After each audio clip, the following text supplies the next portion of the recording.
So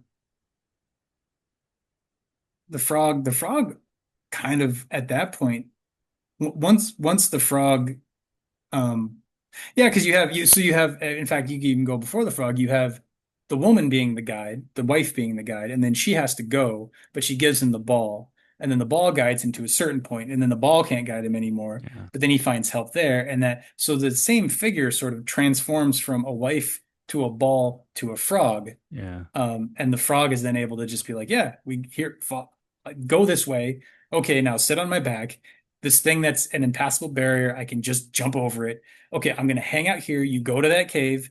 You watch the old men. There's going to be two old men. Watch what they do what they do, and you'll get what you're here for. And the frog just knows these things, you know? Yeah. The man when he rides the frog over the river of fire, he does have to be careful. Like he could fall off. It's very slippery.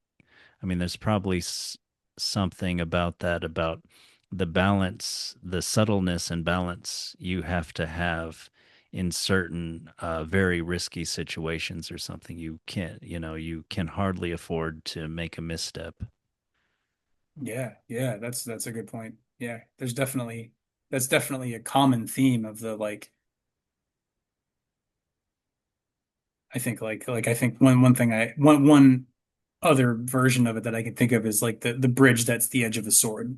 Like you have to walk across it and it cuts you, but you just have to stay, you have to stay quick and sharp to get across without Oh, losing wow. your feet. I think that's a Lancelot story if I remember correctly. Oh, okay. Um, in any case, it's part of the Arthurian stories. But yeah, just that challenge of attention, of not letting your attention um get distracted. Yeah. Yeah. Yeah.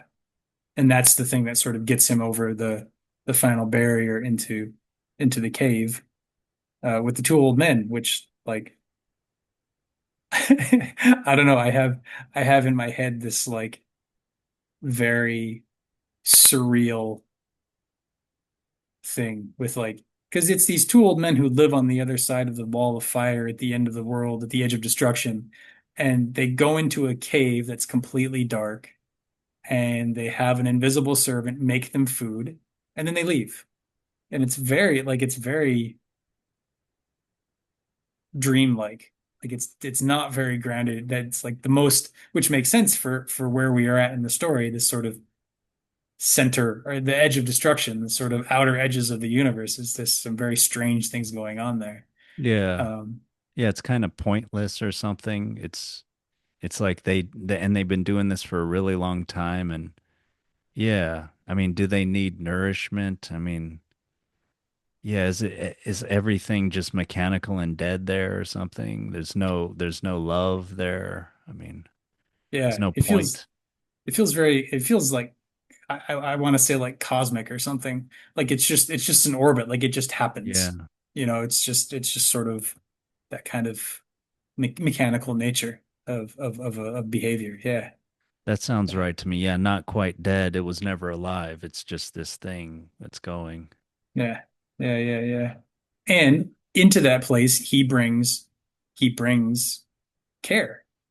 He brings, you know, and that's the thing that sort of unsticks the power, the magical power. Um, and it comes with him. And now, for the first time in the story, he's the one with the magic power. And granted, it's his servant, but like he wasn't commanding his wife. He wasn't commanding his mother-in-law. He wasn't commanding the frog. Now he's reached either the edge or the center, whatever you want to call it, in this weird cosmic mechanical place.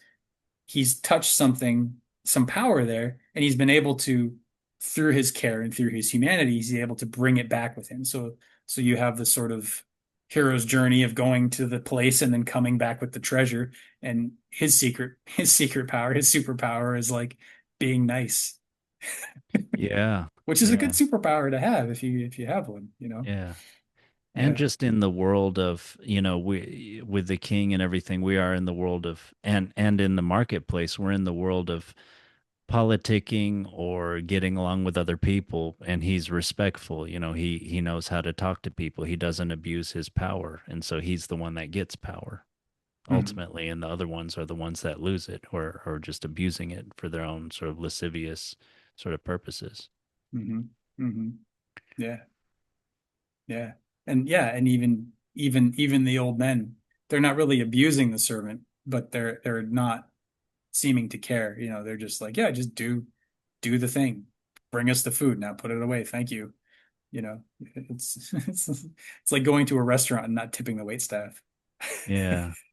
Yeah, they're It's that not kind of abusing him, but they're not appreciating him or something. They're not bringing anything to the table, so to speak. Like they're not, and and our hero is, he's shows a little care, has a brings a little bit of life to it.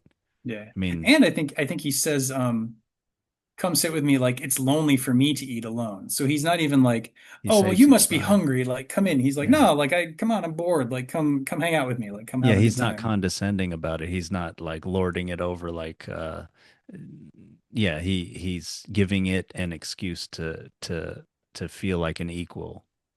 It's, Yeah, yeah, gives it that sort of belonging, that sort of respect, you know. yeah. Yeah, yeah, yeah, yeah. Yeah, and that shows the sort of his social intuition or social skills, that he has. And Yeah, yeah, yeah, that's a good point. That's a good point, being able to just sort of meet someone on that level.